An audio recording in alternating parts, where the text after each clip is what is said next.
Hello! Welcome to English for Shared. Here, you learn English with a very interesting story.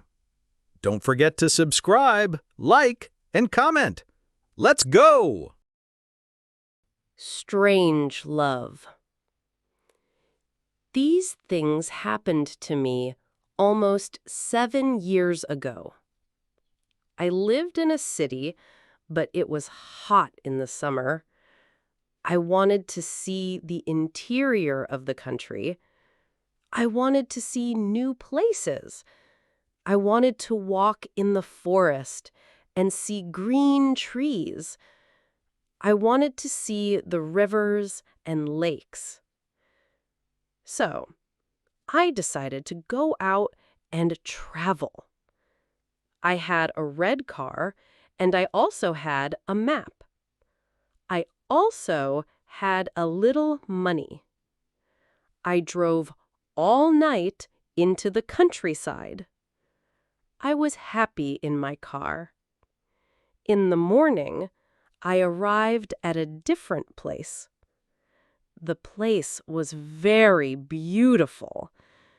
The morning sun's rays made the place look like paradise.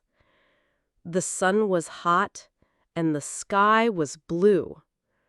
I heard the birds in the trees. You could smell the nectar in the air. And then my car suddenly stopped. What's wrong? I thought. Oh my God, I have no gas. I'll have to find a town and buy gas. But where am I? I looked at the map. I wasn't near any town. I was lost in the field. And then I saw a girl. She walked down the road with flowers in her hand. She wore a long dress, and her hair was also long. It was long and black and glistened in the sun. She was very beautiful. She walked like an angel. I needed to talk to her, so I got out of the car. "Hello," I said. "I'm lost. Where am I?" She looked startled, so I spoke again. "I don't have any gas. Where can I find a station?" Her beautiful blue eyes looked at me, and she smiled. "I don't know," she said.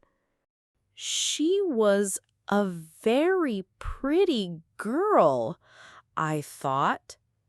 Then she said, "Come with me to the village.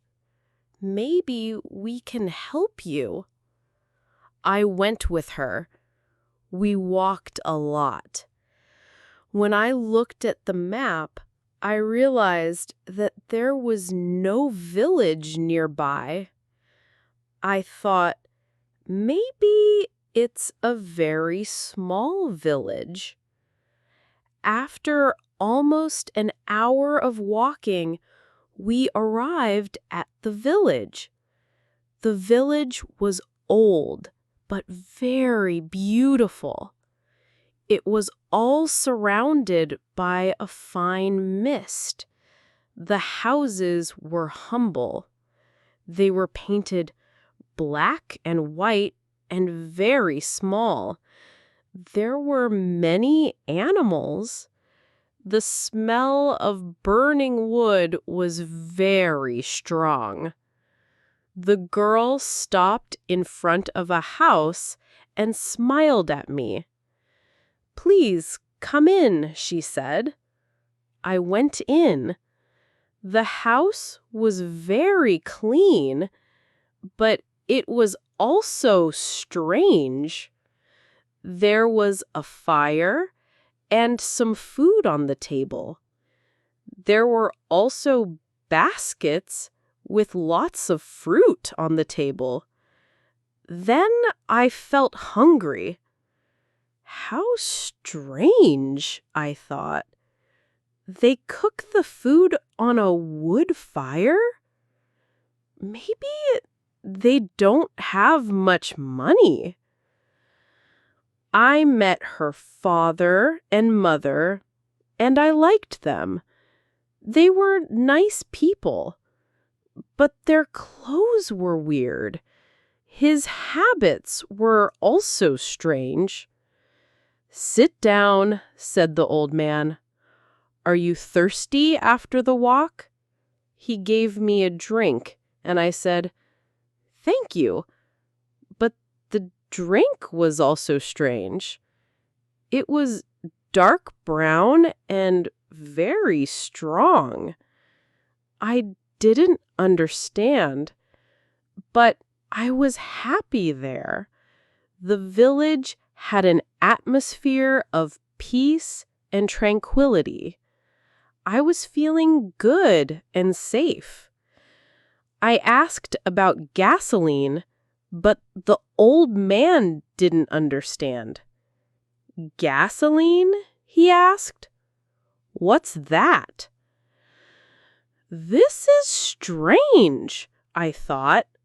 How does he not know what gasoline is? So I asked, "Do you walk everywhere?" The old man smiled and said, "Oh no, we use horses," he said. "Horses?" I thought. "Horses are very slow." Why don't they have cars? I asked myself. But I didn't tell the old man that. I felt happy there. I stayed all day and had dinner with them that night. Then the girl and I went out into the garden. I took advantage of the moment and asked her name. "I'm Edith," she said with a beautiful smile on her lips. The girl's name was Edith. Then she continued and said, "We like to have visitors, as we don't see many people here." We chatted happily and smiled a lot. It felt like I had known her for a long time. I was in love with her. Love at first sight, indeed. She was very beautiful. I was enchanted by her, by the place, by that mystical aura. But after a while, she began to speak softly, and her face was sad. "Why are you sad?" I asked her. "I can't tell you," she said. "You're just a visitor here. We have to say goodbye tonight. You have to go now." I didn't understand. I was in love. I would do anything for her.